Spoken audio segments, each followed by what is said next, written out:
We often bemoan the lack of a good education in civics in the Constitution the American education system provides. As I read Mr. Stansbury's Catechism, I realized it's not a new phenomenon.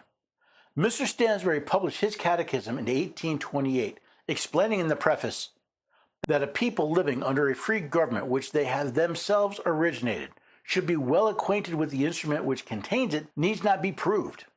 Yes, it should be obvious that a people living under a free government they created should have a more than passing acquaintance with the document that created it. Yet today in America, the Constitution is not taught in our primary education, our secondary education, or even in the higher education of law. Many people today believe that the Constitution is simply too difficult to read and understand without the higher education one obtains to be an attorney or a judge. Mr. Stansbury pointed out that this excuse would not be enough to justify our lack of education.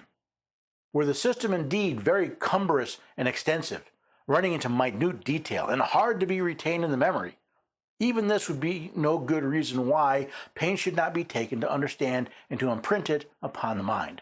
However, the Constitution is not a complicated document. It is not difficult to read. So what excuse do the American people have for being so ignorant of it?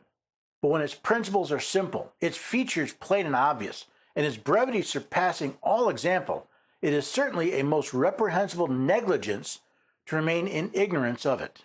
Are the American people negligent in our education? Based on what I've observed of those who discuss the Constitution at all, I'd have to say yes.